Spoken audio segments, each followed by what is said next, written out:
to follow. I'm Vicki Ryder. I'm a raging granny. I'm a grandmother, and I'm here to speak for those of us who have fought this fight before. You know, back in the 1930s, a time that wasn't much different from our own, when lynching was commonplace, droughts destroyed our farms, and income was declining except for the privileged few, the great Southern writer Erskine Caldwell said, "I'm not an evangelist or anything, but how can a human being live without protesting?"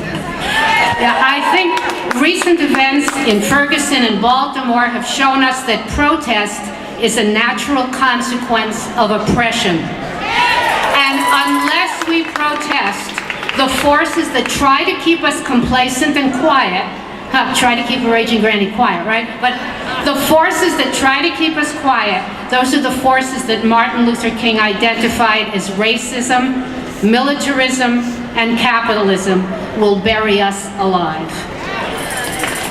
2 years ago, when we heard what our legislators were proposing, we knew that something was very wrong, but they refused to meet with us, and so what could we do but protest? It was on a Moral Monday 2 years ago that 17 folks were arrested for exercising their rights to protest, and they were protesting the very things that we had protested more than 50 years before. I couldn't believe we had to fight those battles all over again, but how could I not protest? So on the second Moral Monday, I found myself going to jail again so that our grandchildren could enjoy the freedoms and the opportunities that so many had sacrificed so much to secure for them. I protested for my grandchildren, and I protested for my own generation too. Those of us on fixed incomes watching our taxes skyrocket while the 1% get enormous tax breaks, as you just heard. Watching my neighbors who go under when their unemployment benefits are cut off and their homes foreclosed. And those who worry every single month if the Social Security check will cover the water bill, the pharmacist, and the rent. So I'm glad to see you all here today, because we're back, and we'll keep coming back on Mondays, Wednesdays, any day, until they keep their oath of office and provide for the common good. Because we're part of the human community. And as Erskine Caldwell said, how can a human being live without protesting? Forward together, not one step back.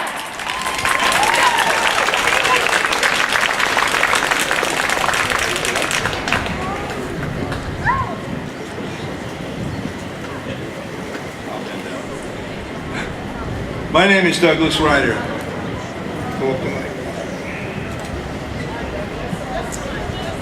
Oh, I'm sorry. My name is Douglas Ryder, and I am a member of Veterans for Peace. 2 years ago, I was arrested exercising the constitutional rights that I've been told we were fighting to protect. As veterans, we carry with us not only some of the tragic and wasteful realities of war, but also the powerful realization that war is a lie. It doesn't protect our freedoms or make us more secure. War is blind to the human dimension. Here at home, far too many of our state legislators have turned a blind eye to the Constitution and to the needs of the citizens. Instead of securing our health and welfare, they pursue policies that stigmatize the poor and the voiceless, divide us by race, gender, and sexual orientation, divert our taxes to the 1%. So how can we allow them to indulge the interests of the super rich while treating the rest of us as a marginal group who need to be policed, isolated, and suppressed?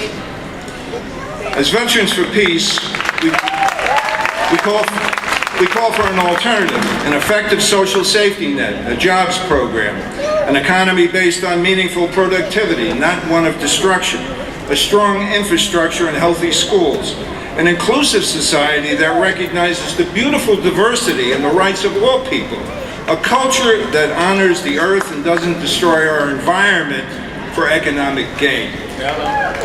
Many years ago, I was lied about why I went to Vietnam. And we're coming up on a 50-year anniversary, and we're going to be lied again in terms of how they retell that history, in terms of what it's about.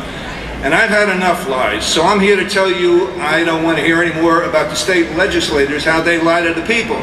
They've lied to us about the non-existent need for voter ID. They're phony concern about women's health care, about the financial realities of Medicaid expansion. They've lied to us about the dangers of environmental policies.